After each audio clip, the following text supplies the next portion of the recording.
jibbinande pita juɗorɓe madinatu munawwara wonɓe kulliyatu dawa wa usuluddin haray ko ɓeeɗo wonani en kadi ka émission e o radio wonɗo ɗo City FM haray ɓen ɗon kadi hiɓe jokkani en ɗon lowre jande haray inchallahu ko enen e ɓeeɗo wondi e nder émission on ɗo inchallah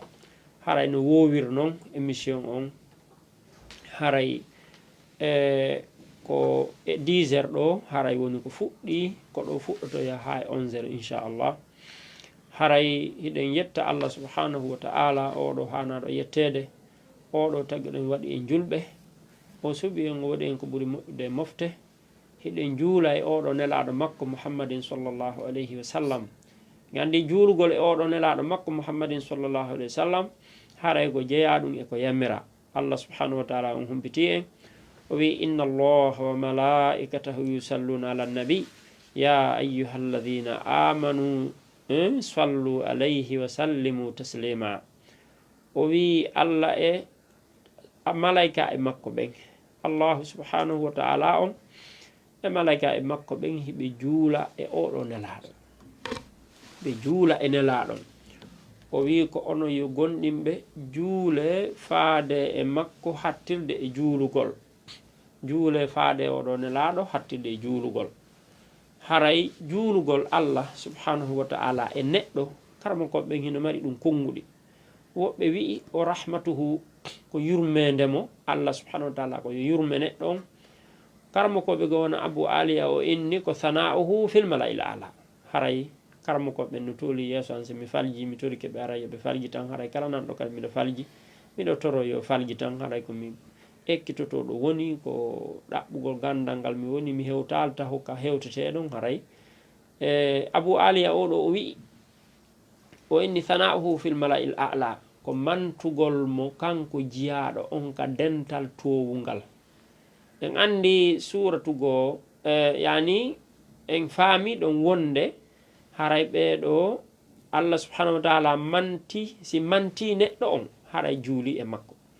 si tawi ama juulugol e neɗɗo ɓeeɗo malaikaɓe ko honɗum ko du'anagol mo ɗen andi suratu goo hino yewti wano suratul ghafiri ma suratu shura goɗɗo ɗin ɗum gongol e majji ma suratu shura no gasa e ka ɓeeɗo malaikaɓe wiyata rabbana wasi'ta kulla shay'in ilma faghfir lilladhina tabu wattaba'u sabilak haray Allah yani jooma a laaɓani kala hunde gandal haray yaafo ɓeeɗo a yaajani yani gandal ma ngal yaajani kala hunde haray ko ɗum woni yaafo ɓeeɗo yimɓe gonɗinɓe jokkuɓe laawol ma ngol waqihim adabal jahim danduɓe lette jahim haray en faami ɗon wonde ɓeeɗo malaikaɓe du'anagol goɗɗo juulugol e goɗɗo ko du'anagol mo toranagol mo Allah yo Allah yaafo mo wan noon kadi yimɓe ɓe juulugol e neɗɗo ko toranagol mo Allah yo Allah yaafo mo haray en juule oɗo nelaɗo haray en du'anike ɓeeɗo sahaba baaɓe ɗen andi ɓeeɗo sahabaɓe du'anagol ɓeeɗo ko jeeya ɗum e ko yammira Allah subhanahu wa ta'ala o wi alladhina yaquluna walladhina ja'u min ba'dihim yaquluna rabbana ighfir lana wa li ikhwanina alladhina sabaquna bil iman haray inchallah haray karmo ko men ɓe habbinoɗen ɓen ɓe seenike ko ɗum woni docteur Mouhamadou Ba haray kamɓe jogani en émission o haray hiɗe wiyanaɓe ahlan wa sahlan wa marhaban bihim haray assalamu aleykum wa rahmatullahi wa barakatuh waleykum salam wa rahmatullah haray julɓe min weltani kon min jarnima fota haray hiɗe wiya docteur on ko saɗi maɓɓe ko maɓɓe ka Tamata FM ɗo ɓayru hiɗen gueli ɓeɗo koɓe woni e jonnude kon koko waweten tamude joguitoɗe moƴƴa hande noon hiɗen ka Tamata FM haray tigui tigui on hiɗen pelliti hande kadi ɗo jonnan en ɗo ko tameten ko joguitoto ɗen ka Tamata FM ɗo haray en weltanike ɓe en duwanike ɓe en jarniɓe hiɗen wi'a ko saɗi maɓɓe ko tooli maɓɓe haray ɓeɗo ko karamokoɓe meɗen hiɗen andintina hiɓe jogani en kadi darsuji ka saare ɗo haray tigui tigui on jama on koyo wakkilo ɓayru yiɗen fellitani hoore meɗen janngugol men ka ɗo diina fama gollitira ko ɗum woni nafoore ɗanɗo gurdam nde tawde ɓeɗo karamokoɓe meɗen ɓe seenike e ndiɗo leydi hanandi senede e muɗum janngoye ɓe janngoyi toon duuɓi heewɗi ɓe sentiki kamen ɗo haray hiɗe wiyaɓe ko saɗi maɓɓe ko tooli maɓɓe tafaddal ya docteur.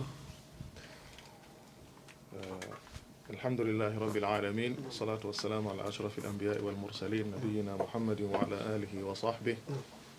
ومن تبعهم بإحسان إلى يوم الدين أما بعد السلام عليكم ورحمة الله وبركاته. وعليكم السلام. هذا آية الله سبحانه وتعالى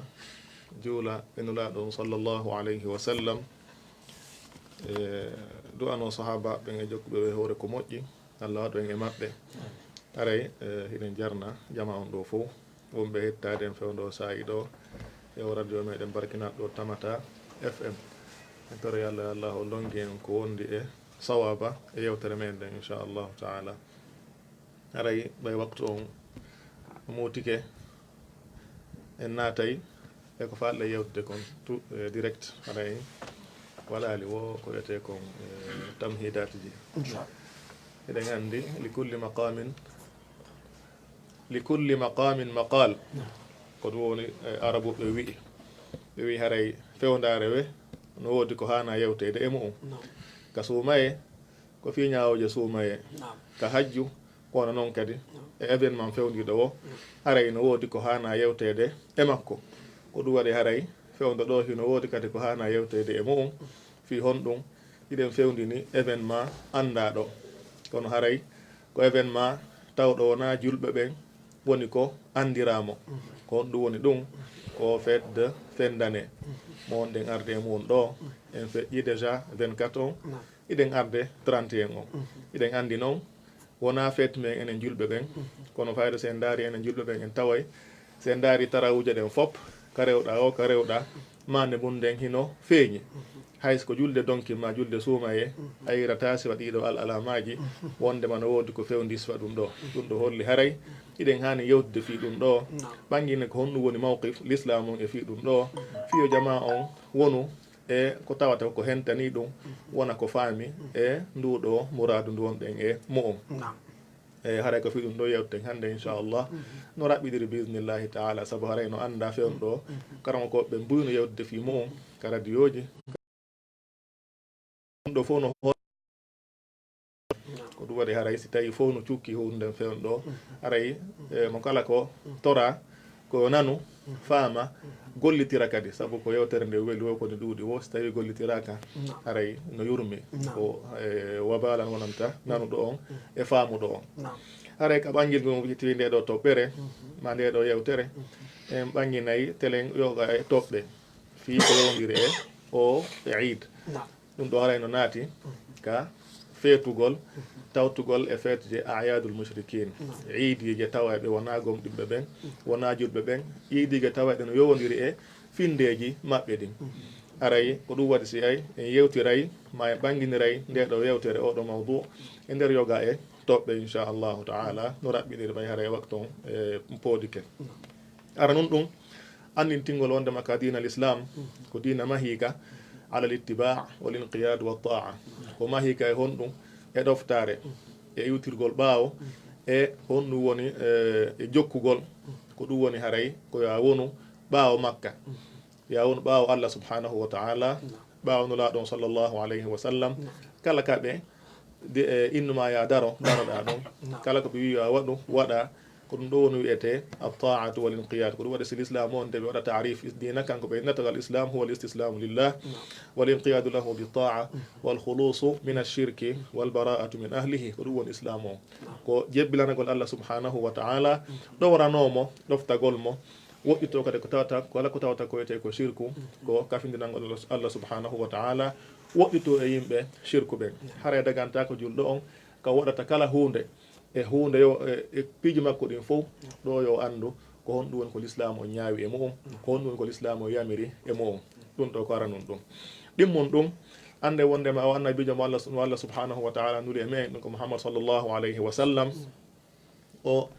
yettinani en dendanangal ko allahu on nulmo yo yottin kon ɓe fataki kamɓe nulaɗo si wona ɓaawo nde ɓe feññini nulal ngal ha allah subhanahu wa taala on tippine e ka qur'an mo aya mo jangeten en fof ɗen andi mo al yawma akmaltu lakum dinakum wa atmamtu alaykum ni'mati wa raditu lakum al islama dina allah on tippine oɗo aya holluɗo wondema dina kan timmi nemaji ɗin timmi ɗo waylanama en l'islam on dina ɗum ɗo holli haray dina o hay pus ala ɓaawo ɗum ɗon haray o feññini kala ko hana feññinede dina kan o accali hay fuy ala moƴƴere si wona o tindini en e mu'um ala bone si wona o tindini e mu'um o rentini en e mu'um ɗum waɗi si o salmanul farisi radiallahu anhu ɗe gandi goɗɗo arno e mushriki ɓen hino faalamo e aybinde sabotude inna annabijo mon on janni on pigi ɗin fof hay hira bimana kon ɗum ko no hon natirte hurgo o wi hi o janni men no natirte hurgo so on tigi natay yo on tigi ardi jungo e koyngal mum nanal ngal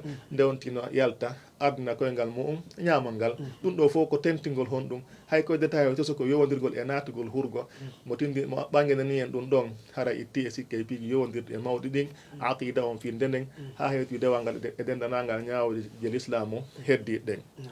ɗum ɗo ko ɗimmum ɗum haray hay fus ala ko nelaɗo acciteren ko yowdiri e dina kan si wonaɓe ɓanginani en ɗum ɗon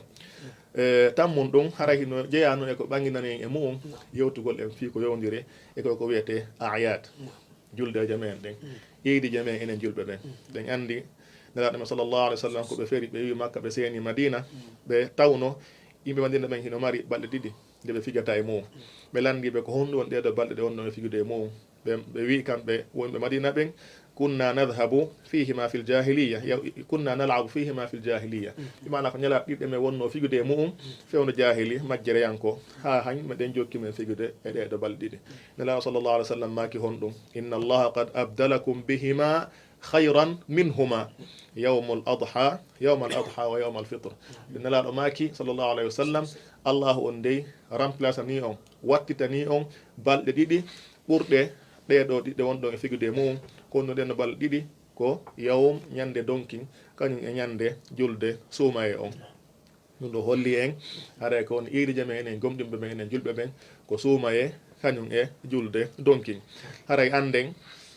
dagantako men enen julɓe ɓen ka tawete ɗen e feetoji ɓeɗo tawayɓe ko ɓe wona julɓe tentini ko yowodiri e diina maɓɓe kan ko yowodiri e piɓe maɓɓe ɗen kono christmas e ko feƴƴuɗen ɗo 30 e 24 ha 31 mo taweten e mum e dendanangal iidije taway ɗum hino yowodiri e honɗum e piɓe maɓɓe ɗen e diina maɓɓe kan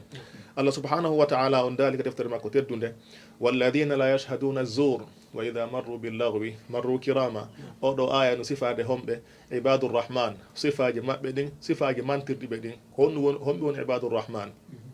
o janti ɗin sifaji ɓen tawɓe tawatake ka mere waɗete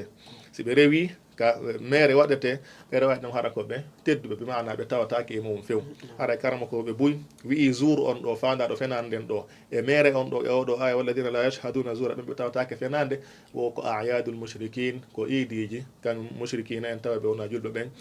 karama ko ɓe buy yewti holli ɗum ɓe firiri oɗo kalima ɗum ɗon wono mujahid e rabi ibnu anas e icrima e woɓɓe go dahak e waɓe no ɓe waɗi karama ko ɓe tawaɓe ko lolluɓe e firgol alquran ɓe firiri walladina la yashhaduna zour oɗo zour honɗum ayadu almushrikin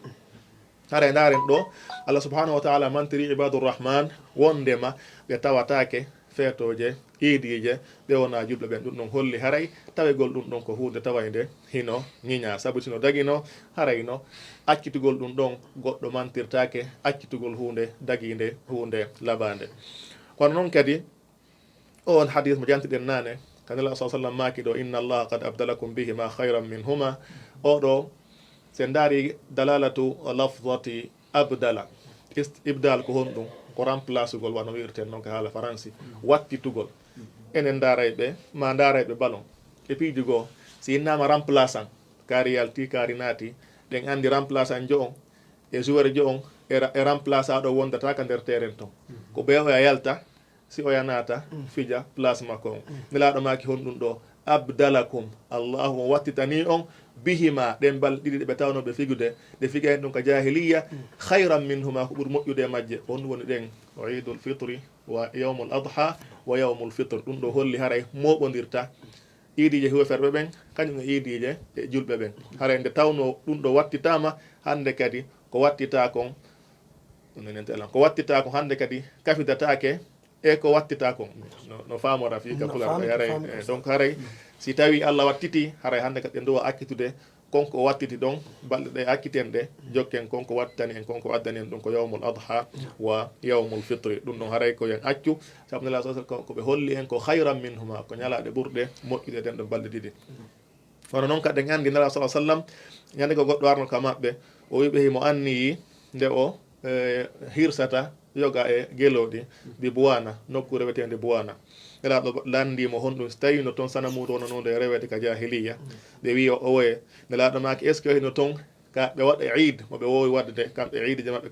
kamɓe jahiliya ɗum ko musrikiɓe ɓen ɓe wi o owoye nelaɗo maki fa awfi bi nadrik fa innahu la wafaa bi nadrin fi masiyati llah wala fima la yamliku ibnu adam ɓe maki o yettin tayre makko nde yo waɗu ko anniyi ko yo hirsu konko anniyi ɗon ka nokkure ɗon nde tawno ɗum ɗa fof riwi tawde eidija maɓɓe ala ɗon tawde sana murdu ɓe rewayno ala ɗum ɗum ɗo holli so tawi ɗum ɗo hino woduno harayno o duwano ka waɗude ɗum ɗo fof haray ko rentinayi ɗum en hon ɗum koko wiɗen ɗo tawdegol e iidije ɓeɗo tawa ɓe wona julɓe ɗum noon haray iidije ɗen wano andirɗen noon hino jogui ko wiyete irtibat hino haɓɓodiri moƴƴa kañum e ko yowdiri e finde nden kañum e ko yowdiri e diina kan ndaren iidi suumaye on no yowdiri e honɗum ko ɓawde on tigi gayni korka kan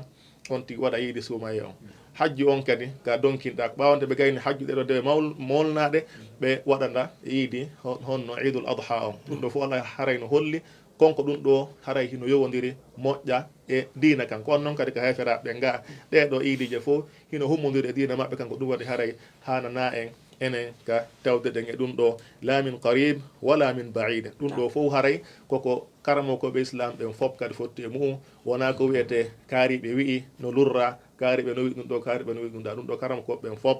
no fottani e ɗum ɗo wondema dagantako neɗɗo on ka o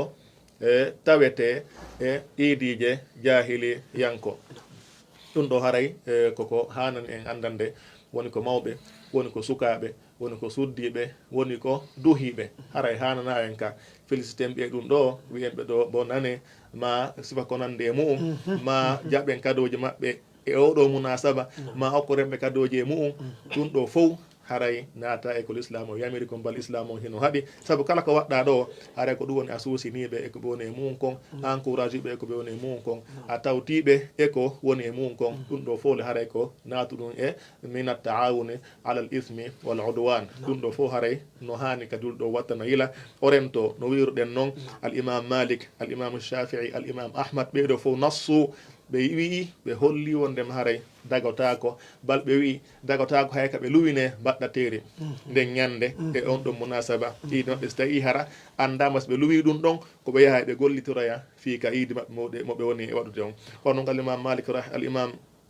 كذلك إمام مالك رحمه الله تعالى الإمام الشافعي رحمه الله وكذلك الإمام أحمد وي لا يؤكل ما ذبحوه في لأعيادهم ñamatake ko ɓe hirsi hara ko saabu iidiji maɓɓe ɗe woni ko ɓe hirsani ɗum ɗon ko fandinen ɗo haray karama ko ɓen lurra wondema haray dagantako enen julɓe ɓen ka tawata iɗen tawte ɓe ɗum ɗo e dendanangal mbaatiji tawtugol ngol haray noon se daari ka waqi mo wonɗen e mu'um en taway no yurmi mo ari fewndo ɗo e saare men nden fi kala wiya en mara courant en mara ko jalbi fewon ɗo si neɓɓi tuma yeke sans fleur ɗum koy ino jalba hino pele pele no e cuuɗɗin fof woni ko ka laawi ma ko ka bitikaji yimɓe ma ka magasin ji yimɓe ma ka cuuɗi ma ka otoje goo ɗum no fof harno winde bonane kanatirɗa o siko banque ji a yiiɗa o ɗum fof no cuuɗa hara ɗum fof ko julɓe tu woni ton ko julɓe tu woni e fewgude fi mum ɗum no fof aray waɗa himmina e toɓɓere nden eɗen hani wattude ila e mu'um an sendidiren hakkude moƴƴagol e maɓɓe e tawtugol ɓe e diina maɓɓe kan sabu haɗa ko wiɗen ɗo kon fof koko yowodiri e diina maɓɓe kan amma moƴƴagol e maɓɓe wolnaɓe konngudi moƴƴi wa qulu linnasi husna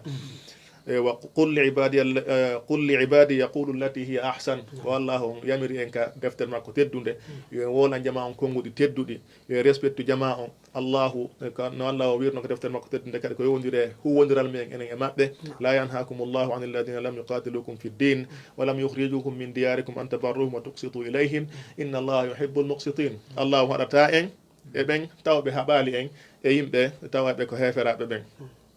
ɓe yaltinali en ka cuuɗi men o haɗata en nde ɗiggantenɓe nde nunɗeten e maɓɓe nde moƴƴotoɗen e maɓɓe ɗum ɗo fof haray yiida ko huwodiral maɓɓe huwodiral moƴƴal yiida e tawtugol ɓe e iidije maɓɓe ka iidije ko tawata ko fi dina maɓɓe ka woni koɓe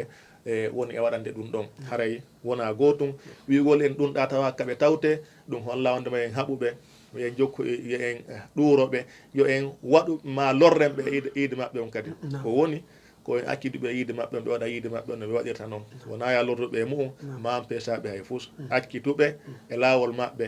lakum dinukum waliya din ɓe mar dina maɓɓe kan toon ɓe andi ɗumannore ɓe wat toon an kadi ko woni dina ma kan jokka ɗum ɗon jokka haaju ma ko yowdiri huwodiral adnayankewal ngal o jibinanama boobo o heeɓi moƴƴere ka ɗuma moƴƴagol e makko wallitomo so ha to guini ɗum ɗo foof haara l'islam on haɗa bal hino yamiri hino suusini ɗum ɗon saabu naatay e piigui taway ɗi hino rerɗina ɓe e natugol islam saabu sen daari islam o sakkitori e aduna o ko moƴƴugol gikko naam jihad no toon kono jihad no toon kono sen daari nokkeli buy ko moƴƴere gikko on moƴƴere huwodiral ngal hunnugol ahadiji ɗin moƴƴo e maɓɓe nunɗa ɓe ndaara ɓe tawa way ɓeɗo koɓe halda o ko ɗum ɗo woni koɓe hunnata ko ɗum ɗo woni ko l'islam on sakkitori ko ɗum ɗo woni ko jama o wiɗiri julɓe ɓen hanata ka islam dina kan sakiti e yimɓe ɓen naati e mon afwajan ɗum ɗon haray ko sendidirgol hakkude ko wiɗen kon honɗum na e waɗugol ko yowdira dina maɓɓe kan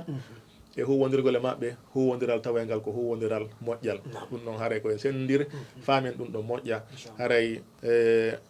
en ɗuɗɗinta haala ɓay haray ɗum wolama bus fi mum kono en tentina tu wondema dagotako ka tawten ɓe ɗiɗo iidije maɓɓe bi sa'ir anwa'il musharaka noneji ɗin fop no woniri no woniri wona kado addantaɓe wona félicitugol ɓe wona jaɓangol ɓe kado bi munasaba ɗum ɗon wona hayfi ko yowdiri e mum haray ko a joguito hoorema jogitoɗa ɓeygure ma nden jokka ciifum ma kamɓe kadi ɓe jokka koɓe jokki toon wona yakal lorruɓe empêchaɓe fi mum akkituɓe toon telen ka huwodire ka huwodiral moƴƴal l'islam o hino yamire yo moƴƴo e maɓɓe foti koɓe kawte ma koɓe huwodiraɓe ma koɓe jatiguiɓe ɗum ɗo foore ɗe yamira yo moƴƴo e maɓɓe telen ko yowdiri e piiji aduna yankeji ɗin ɗum ɗo ko yowdiri e toɓɓere nden o gata haray ɗum ɗo woni résumé ko falɗe yewdude kon hannde ɗum ɗo woni nulal ngal falɗen e hewtinde e jama on hannde haray wona ko lurra koko yaɓidina kay yamiri aren si tawi waktu no lutti seeɗa e ko yowodiri e sukaɓeɓen toujours haray andintinen ɓe wondema haray ko kamɓe woni mustaqbalu albilade wa amaluhu kamɓe woni ko wiyete kon onno futur leydi ndin kamɓe woni ko tijja e mum wonoyayɓe worɓe ñande janggo responsable ɓe ñande janggo tawayɓe ko kamɓe kontinta koko babiraɓe maɓɓe woni e mum fewdo hande haray ɓe wawi noon heɓude e ɗum ɗo wo ɓe wawi wonode koɓe ɗaɓɓa ko ñande janggo wo siɓe jokki soobe e kaɓe woni sukayaga kaɓe woni sukaɓe ɗo ɓe wakkiloɓe jangga foti ko janggowo jangga ma ko joom mecce o jokka mecce makko ha o wawa mo kala jokka soobe ha ndeno yahoya nden mawnoya janggo hara on tigi woni neɗɗo taway ɗo hino wawa tuguinede e mum ko ɗum ɗum haray hatton jinɗen e sukaɓeɓen andintinen ɓe haray pinal wona ya finu ha akkita dina ma kan si a fini ha akkiti dina kan a fini ha akkiti ko tawrɗa mawɓe maɓen kon e aadaji dina yewdirɗe ko dina tata lurra e dina kan aray a finali taho ki kefeɗo ko woni e mum kon aray a finali taho haray pinal ngal ko fuɗɗorta ko famugol dina mum kan ɗofto mawɓe mum ɓen wona ley maɓɓe ndaara dina kan ko yamiri kon on tigi waɗa ɗum ɗon ɗum ɗo wiyete pinal ngal tigi tigi kon ɗo wonanta on tigi garanti moƴƴere hande e janggo on tigi wakkilo ƴokka soobe se ndarinolaɗo men sallllahu alayhi wa sallam hiɓe hettinno moƴƴa e juɗɓe ɓen fof jamaji ɗin fof kono ɓe hettinno kadi e shababu o sukaɓe ɓen ka suka yagal en daaray hadisaji buy ɓe ɓanginani en himmugol oɗo marhala wiyeteɗo marhalatu shabab étape ka tawata ko suka yagal ngal saabu hara fewno ɗon ko fof ko ɗon faala suka o cheytan ko ɗon faala on tigui yimɓe ko ɗon faala on tigui Allah kadi ko ɗon faalama diina kan kadi ko ɗo woni ko faalama si feƴƴi ɗon haray hannde kadi no hiɗa wonda tun e mum donc haray nelaɗo mo sallam yoga e hadisaji hino janti e laaɓani ɓeɗo shabab sukaɓe holli ɓe haray ɓural ko woni e sukayagal ngal so on tigui tambitigue ngal joguitigue ngal on tigui nin soyta fi yeeso sabatun yudilluhumullah a nawyude koya profitu wakkiloɗa forma hoorema rewa Allah subhanahu wa ta'ala ko adi a ronkitoyde ka cellal ma ko adi a nawnude ka maral ma ka wonɗa ɗon galu ma ngun ko adi a wasude kono noon kadi fewno ka marɗa tan ɗon ɗuɗa sohlaji ko adi a heɓoyde ko tawata no sohlinama ɓeygu rewi buy ko tawata mara tan hannde kadi ɓe ari ɓe maki honɗum wa hayataka qabla mawtik gurdam maɗan ko adi mayde ma nden sen daari gurdam ɗan en tawa e sababu no naati toon on tiggila boobo wona suka wona mawɗo nelaɗo maki alantete e gurdam maɗan fof ɓe maki koya profitu e gurdam maɗan fop ɗo yo a maayo ɓe hertini toon honɗum wa shababaka qabla haramika suka yagal magal koya profite e maggal ɗo yo a nawyu ɗum ɗon haray holli haray masiya hino toon ihtimam khas yowodirɗo e honɗum e ngal ɗo suka yagal tawa ngal neɗɗo hino hani wattande ila e mu'um fewndo woni suka sabu si kola ko laawimo ɗon haray laawi kamo yo allahu moƴƴina en alhaaliji men ɗin alhaaliji sukaɓe hadith goɓe maaki la tazulu qadama abdi yawma alqiyamati hatta yus'ala an shababihi fima ablahu an arba e piiji nayyi on tigi landete teppere makko nden ɓuusata ñande yawma alqiyama ngala tawtata ngala si wona si o landa ɗin ɗon piiji ɓe janti e majji honɗum ɗo kadi wa an umrihi fima afnahu duuɓi makko ɗin koye honɗum woni ko feƴƴini ɗin e jawdi makko ndin ko honno heɓiri ndi ko honɗum kadi o nafkidi gandal makko ngal honno goltiri e maggal ɓe maaki wa an shababihi fima ablahu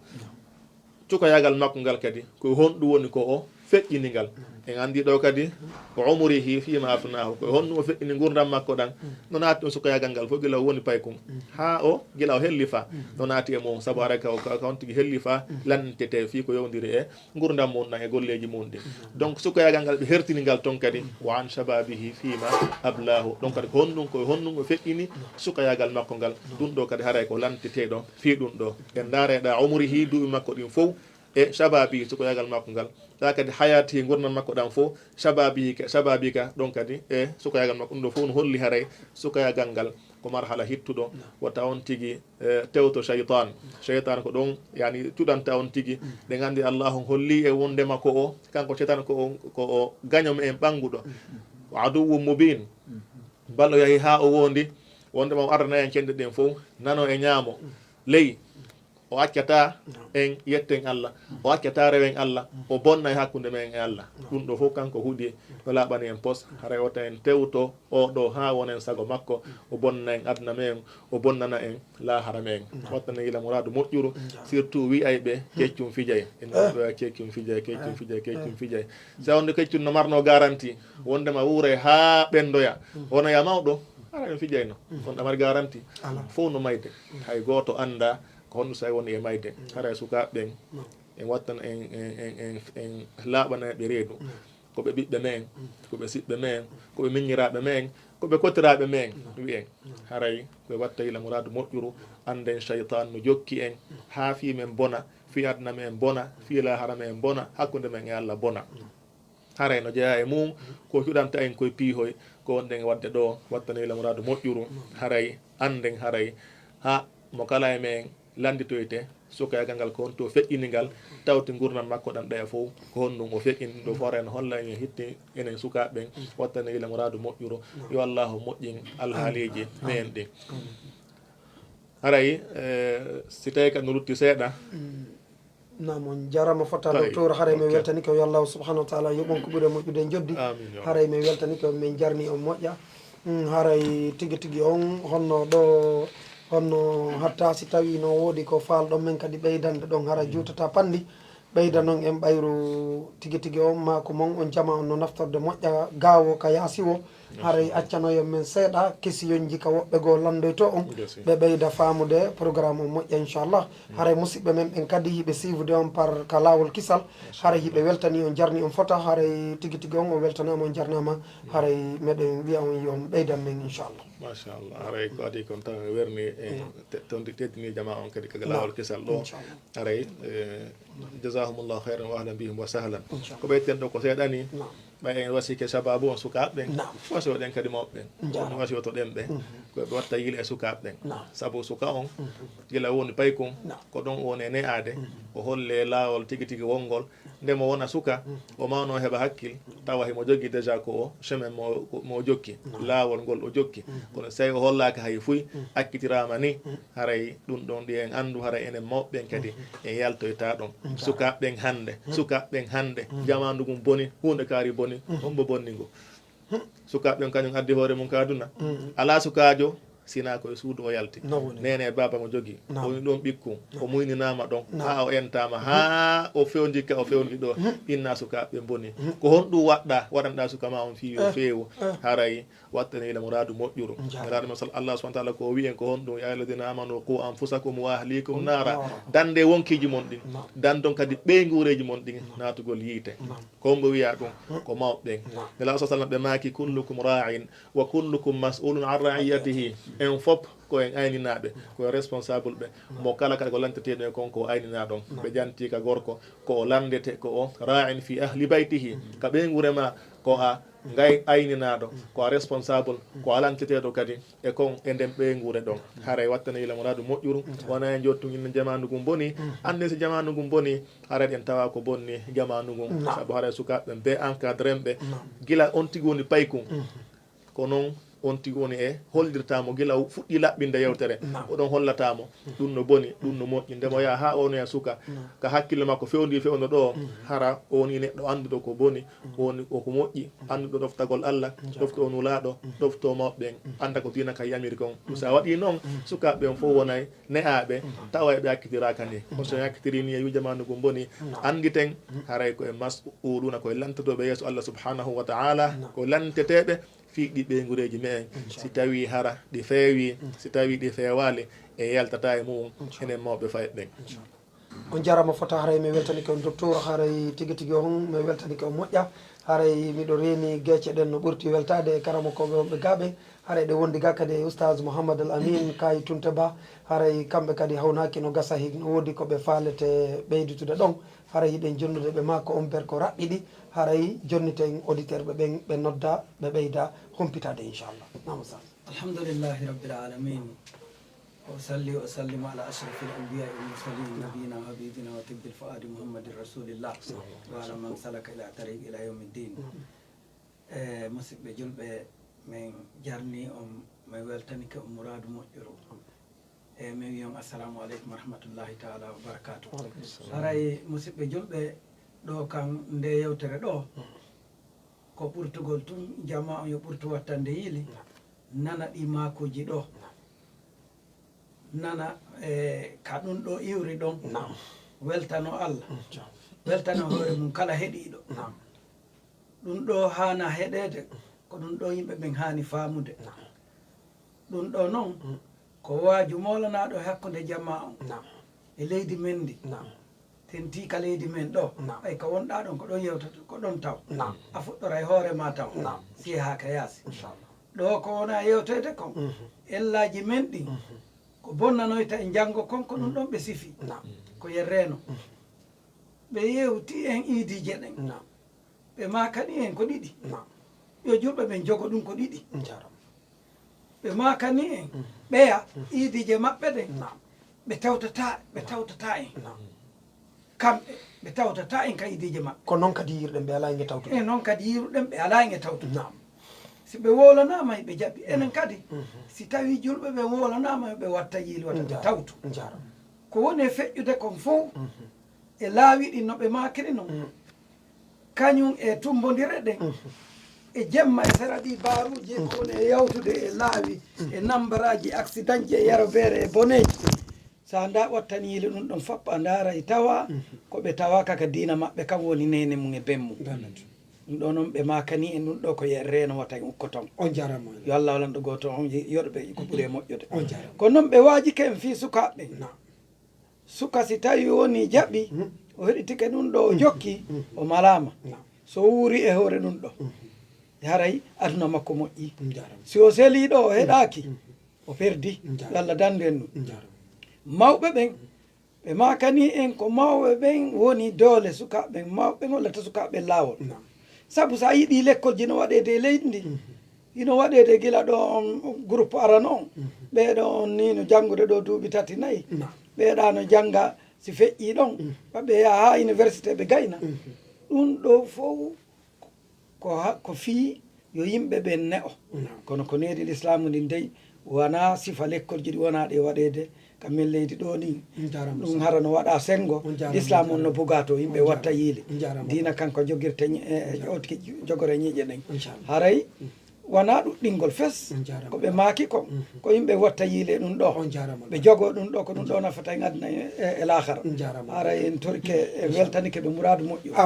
inchallahu haray ko ɗum e awti ɓeydata ɗum on jarama fota haray tigui tigui on hawrodiri e ko ho jewtunoɗen kon ka aranum ɓayro kaka tamata fm en jonnama hande kadi ko tameten joguito ɗen haray koyen joguito ɗum ɗo kadi hoore no kelɗiri haray tigui tigui on meɗe wiya on haray ko tolimoɗon ka tamata fm hiɗo wawi noddude ɗiɗo numéro ji 662 16 33 99 et 628 49 75 83 haray ko tolimoɗon ka tamata fm hara hiɗo wawi noddude hiɗo wondi e ɓeɗo karamokoɓe meɗen docteur Mouhammad Ba haray tigui tigui on en weltanike ɓe haray ko saɗimoɗon ko tolimoɗon nam docteur ɗo ɓe noddu haray hatta ɓeydita noon en kadi toujours hara si ɓe noddi on tuma ɓe wawa makude jabuɗon ɓe inchallah ɗo waɗa ko ɓeydeten ɗo ɗum ko jarnanguji inchallah ɗuɗɗoren chef ɓe men ɓen ɗo inchallah aɗa ko ɓemen tawno jamia islamia alhamdulillah ɓe danki men to moƴƴa alhamdulillah aɗaki men to ɓe senti alhamdulillah ono koto maɓɓe kadi allah yafuɓe ustad hasiru nam ɓemin janggide ɓemin janggi e juuɗe mum sénégal ɗo alhamdulillah moƴƴi wona min naftoriɓe alhamdulillah waɗa yugollanɓe ɗo ko welo welo ɗum tawi mi leeti tawi mi wawali woɗude ɗimum ka fuɗɗode yewtere saabu waktu on haare ha hewti onon kadi cheikh Mouhammad Diallo e ɓe lawol kisal ɓe fof ɓe salminama inchallah guila e responsable ɓe inchallah ha e wonɓe e ittade yewtereji ɗin inchallah nam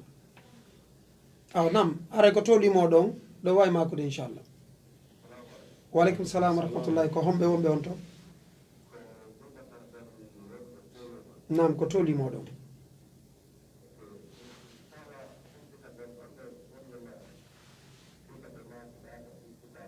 nam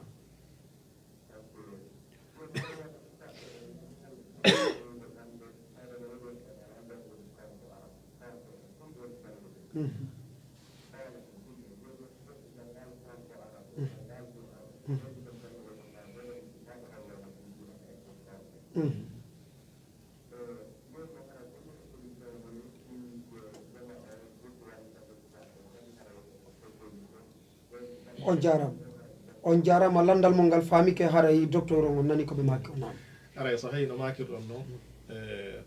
ka français toon ko français mo kala ko andi ko jonnata nam ko ɗo wiɗen rôle mawɓe ɓen gila pay kum fuɗɗi adi ko natde l'école a wajji haymo mana holla e mo laawol ngol aray nedi ndi wona l'école on tun ka suudu ka yaasi quartier on mbiya on ne aymo e honɗum ka l'école aray ko wallidirte ɗum mawɓe ɓe hani jannude suka o diina haray hande kadi en feƴƴi kadi koye piho wiyete koyemo janggi français on tun hara o famata diina ko jeelomaɓen ɗo université ji tawɓe ko wonɓe francisant ɓe hara ɓe janggo diina maɓɓe ɓe famude ka haray joni piiji ɗin woni ouvert mo monde ɗon e yawtino o monde wi o wosi goɗɗo janggi ɗum ɗa o famata ɗum ɗa haray fof hino naɓodade kono fof kota début ka départ ka mawɓen ɗa ko kamɓe wawata orientude paykum kum yiɗina kum diina holla kum diina si o janɗi haysko français tun o naati haray ɓe jogui ka o janngira ka suudu o janngay toon oti ko janno o arta jannamo ma ko l'école cours de soir o yahata o janngoya ma ko markage tahfid o yahata o jannga ɗum ɗo fof ko solution ji tawaɗi hino walani en on tun haray wona e wi ko be o jannga franco arabe on ka lekkoji rasmi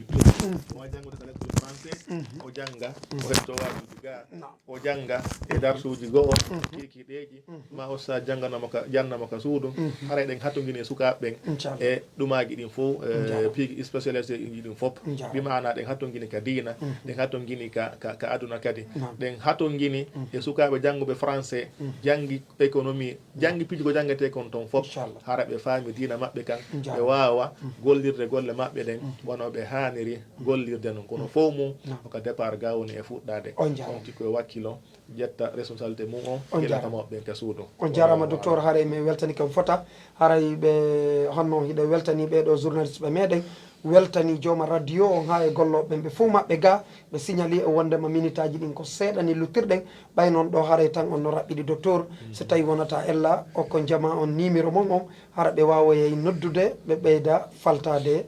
diina maɓɓe kan inchallah haray ko 621 nam 35 nam 43 nam 88 on jarama fota haray on weltanama on jarnama haray mare numéro o moƴƴa hara on wawoye noddude humpito ɗon haray wano guelorɗon noon min innuɗen ko Mouhammad Julde Diallo jibinande Bagnal Labbe andiraɗo on Bagnan technology service e lawol kisal nam docteur aray ko jarnugol tun kadi ɓe musidɓe men ɗo nam ka tamata ɗo ma hande on te fuɗɗi yarde ɗo nam hettingol maɓɓe ngol e waɗi émission ji ɗo nam jarna kadi ɓe wonɓe yeeso men ɗo wonɓe ka ɓoggi saabu haray si tawna kamɓe wonno ɗo nam e wolen ɗo ha janggo ko en ɗo ɗum famodirta haray fof yo anniyo ko fi Allah woni e waɗirde haray ko e deɓal on tigui woni on tigui ɗo heɓe wawi so tawi ɓe juulude ma heɓe hoori ma ɓe janggude alqouran kono ko so ɓe laɓɓini anniye on e hawlade foɗɗo yanganagol dina kan on jarama ɗum wawno komi mara mi wiyanaɓe on jarama docteur inchallah barakallah albarka jasakumllah khairan wa barakallah fikum haray nam oustaz Mouhamadou Lamine kay tunta ba haray numéro mon inchallah haray numéro am 622 nam 21 11 nam 98 ok nam min numéro on ko 628 08 87 07 et 664 33 06 56 haray hiɗen jonnitude makko on kadi honno oustaz en ɗo ɓe rawnano inchallah nam sa haray en jarni Allah subhanahu wa ta'ala ɗum passé nandiɓe émission o haray min miɗo weltaniɓe moƴƴa fi honɗum haray komi fayi kum ka gandal e ka duuɓi kono nde ɓe noddiɓe woɓe sento alhamdulillah haɗa miɗo weltaniɓe ɗum inchallah miɗo nodda ɗo buy ɓe adda garda kono kamɓe si mi noddiɓe ɓe sento haɗa miɗo weltani Allah subhanahu wa ta'ala waɗa ɗum o mi weltaniɓe moƴƴa ko waɗi ɓe darali paykuyagal angal ɓe darali piiji ɗin ɓe daari fi diina kam haray mi weltanike Allah subhanahu wa ta'ala e weltanike ɓe Cheikh Mamadou Lamine ɗo kadi e weltanike ɓe moƴƴa kono noon wonon tokoran kadi hiɗon wakkilani en feƴƴinangol en émission ji ɗi hiɗen weltani yimɓe ɓen fof en weltani kadi jooma radio on e technicien ɓe ɓen ɓeɗo kadi fof hiɗe weltaniɓe haray ko ɗo wonɗen daragol assalamu aleykum wa rahmatullahi wa barakatuh wa aleykum salam wa rahmatullah